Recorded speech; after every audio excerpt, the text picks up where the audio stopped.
आज हमको दूसरा नियम पढ़ना है, पृथक्करण का नियम। तो देखो पृथक्करण का नियम क्या होता है। देखो कल हमने पढ़ा था प्रभाविता का नियम। प्रभाविता के नियम में क्या था?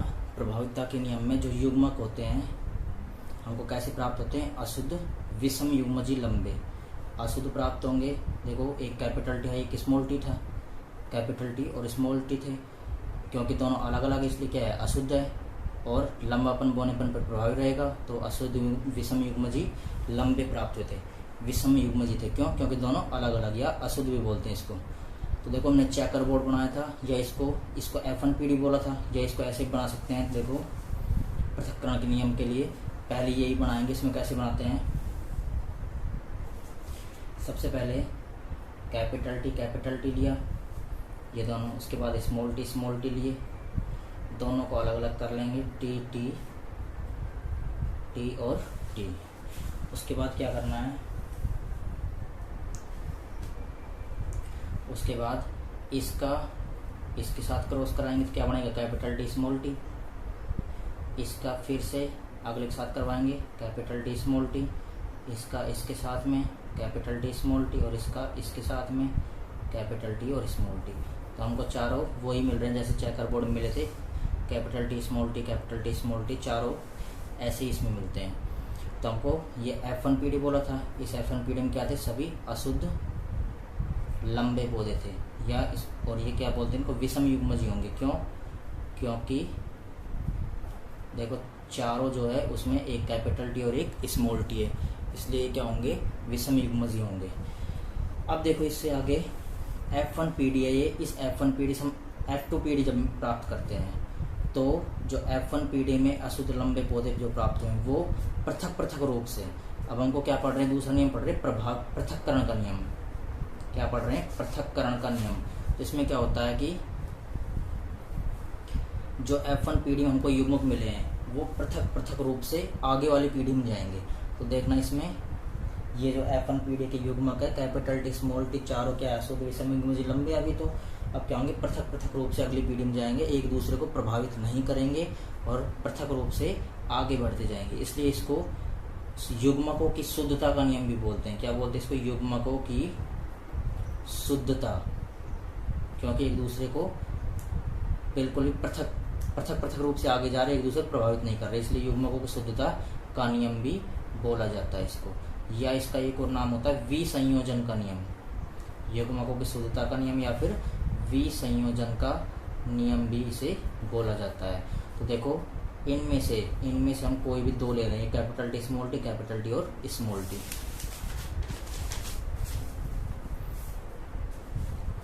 देखो इसमें ये कैपिटल टी लिया, स्मॉल टी लिया, कैपिटल टी और स्मॉल टी लिया।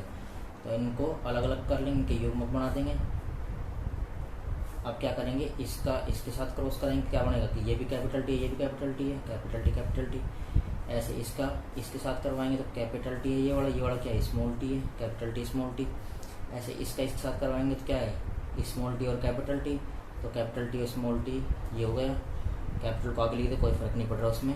ऐसे इसके साथ करवाएंगे तो ये भी स्मॉल टी और ये भी स्मॉल टी।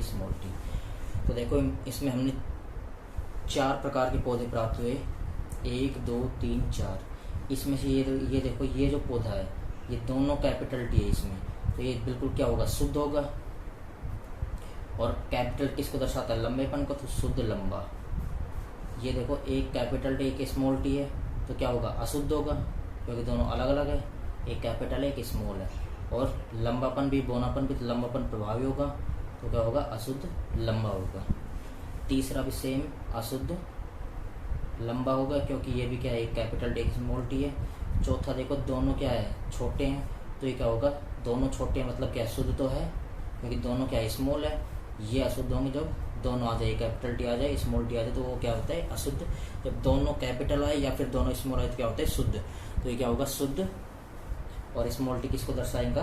बोनेपन को। तो ये क्या होगा? शुद्ध बोना। तो इसमें ध्यान से देखो, एक पौधा तो हमको शुद्ध, या इसको क्या बोलेंगे? शुद्ध को समयुग्मजी बोलते हैं, और अशुद्ध क्या बोलते हैं? विषम युग्मजी। तो क्या एक पौधा कैसे मिल रहा है? समयुग्मजी। शुद्ध समयुग्मजी कैसे मिल रहा है? लंबा। और उसके बाद मतलब इसको कैपिटल टी से लिख देंगे। उसके बाद अनुपात लगाया, दो पौधे हमको कैसे मिल रहे हैं, विषम अशुद्ध क्या बोलेंगे, विषम युग्मजी, क्योंकि दो मिल रहे हैं, एक ये रहा और एक ये रहा, विषम युग्मजी। कैसा है, लंबा है ये भी, और कैसे दर्शाएंगे, कैपिटल टी और स्मॉल टी से। अनुपात, एक पौधा कैसा मिल रहा है हमको, एक पौधा मिल रहा है हमको शुद्ध का मतलब क्या है, समयुग्मजी, और कैसा मिल रहा है, बौना, तो इसकी किससे दर्शाएंगे, स्मॉल टी और स्मॉल टी से।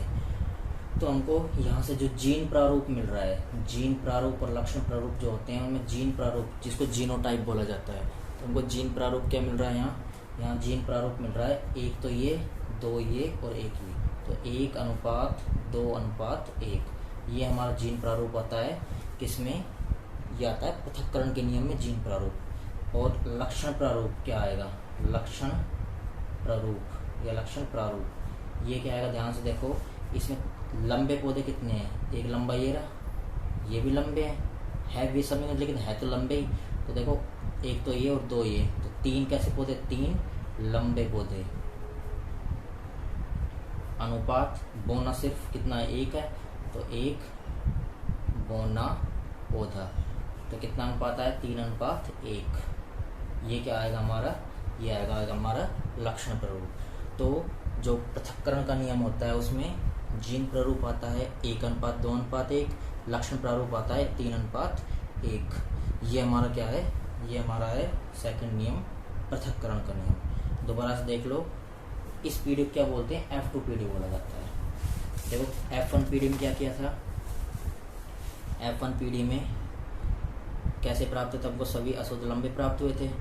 इसको युग्मकों की शुद्धता का नियम बोलेंगे, क्यों, क्योंकि ये युग्मक जो होते हैं शुद्ध रूप से अगली पीढ़ी में बढ़ेंगे, मतलब F1 पीढ़ी से हमको F2 पीढ़ी मिलेगी, बिना किसी कोई भी इनको प्रभावित नहीं करेंगे, पृथक पृथक रूप से ये आगे बढ़ते जाएंगे, इसलिए इसको विसंयोजन का नियम भी कहा जाता है।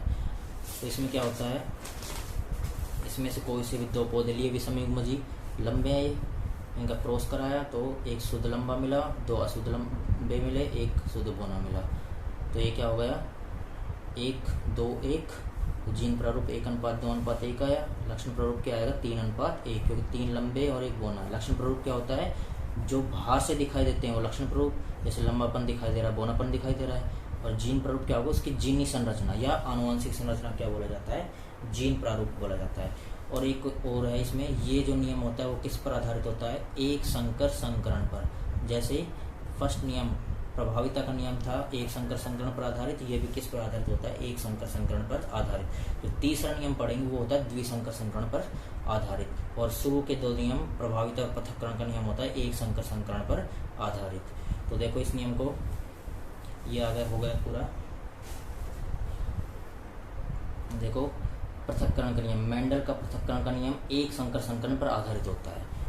जब F1 पीढ़ी के विषम युग्मजी लंबे पौधों से युग्मक बनते हैं तो युग्म विकल्पी पृथक पृथक रूप से, देखो पृथक पृथक रूप से युग्मकों में चले जाते हैं, एक दूसरे को प्रभावित नहीं करते, पृथक पृथक रूप से युग्म विकल्पी के आगे बढ़ते जाएंगे तथा एक दूसरे को प्रभावित नहीं, एक दूसरे से प्रभावित नहीं होते, इसलिए इसे पृथक्करण का नियम या विसंयोजन का नियम तथा पृथक्करण के नियम को क्या बोलते हैं, युग्मकों की शुद्धता का नियम भी बोला जाता है। तो युग्मकों की शुद्धता का नियम या विसंयोजन का नियम क्या होता है, पृथक्करण का नियम ही होता है, क्योंकि एक लक्षण एक जीन द्वारा या एक युग्म विकल्पी द्वारा नियंत्रित होता है, जो लक्षणों को शुद्ध रूप से युग्मकों में भेजता है, इसलिए इसको क्या बोलते हैं, शुद्धता का नियम। युग्मक जो होते हैं वो शुद्ध रूप से आगे बढ़ जाएंगे, लक्षण क्या होते हैं, लक्षण जो होंगे वो शुद्ध रूप से किसमें जाएंगे, युग्मकों में जाते हैं।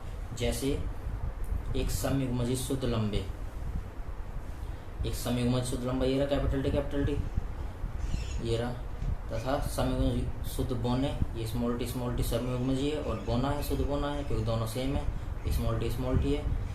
पौधों के बीच संकरण, पौधों के बीच संकरण करवाया जाता है F1 पीढ़ी में विषम युग्मजी लंबे पौधे, ये विषम युग्मजी और लंबे पौधे, विषम युग्मजी या इसको अशुद्ध बोल सकते हैं, F1 पीढ़ी मिला है, ये सारे क्या है विषम युग्मजी, क्योंकि एक कैपिटल टी एक स्मॉल टी, इसमें विषम युग्मजी लंबे पौधे प्राप्त होते हैं। तथा F1 पीढ़ी से F2 पीढ़ी प्राप्त करते हैं तो युग्म विकल्प पृथक पृथक रूप से युग्मकों में चले जाते हैं, तथा F2 पीढ़ी में एक संयुग्मजी लंबा, एक क्या मिलेगा, समयुग्मजी लंबा, शुद्ध लंबा रहेगा, मतलब या फिर उसको समयुग्मजी बोल दो और शुद्ध बोल दो, दोनों बोल सकते हैं। समयुग्मजी शुद्ध लंबा, अभी बताया तुमको एक समयुग्मजी शुद्ध लंबा मिला था। देखो ये रहा, एक समयुग्मजी शुद्ध लंबा है, दो विषमयुग्मजी अशुद्ध लंबे हैं और एक समयुग्मजी शुद्ध बौना पौधा मिलेगा। 1:2:1 आएगा और ये 3:1 आया था। देखो एक समयुग्मजी शुद्ध लंबा कैपिटल टी, दो विषमयुग्मजी अशुद्ध लंबे कैपिटल टी स्मॉल टी तथा समयुग्मजी तथा एक, यहाँ लिखना है, एक समयुग्मजी शुद्ध बौना स्मॉल टी पौधे प्राप्त होते हैं। ये डायग्राम। इसके अलावा अगला डायग्राम क्या था, अगला ये डायग्राम आ जाएगा पूरा। शुद्ध लंबा मिला, अशुद्ध लंबा और शुद्ध बौना। ये समयुग्मजी, विषमयुग्मजी 2 और समयुग्मजी 1। तो जीन प्ररूप क्या आया था, 1:2:1। लक्षण प्ररूप क्या आएगा, 3 लंबे पौधे हैं, एक तो ये लंबा है और 2 लंबे ये हैं, तो टोटल 3 लंबे पौधे और 1 बौना, तो 3 लंबे पौधे 1 बौना पौधा, तो 3:1 आ जाएगा। ये हमारा दूसरा नियम था, पृथक्करण का नियम। और तीसरा नियम हम कल अगले वीडियो में पढ़ेंगे।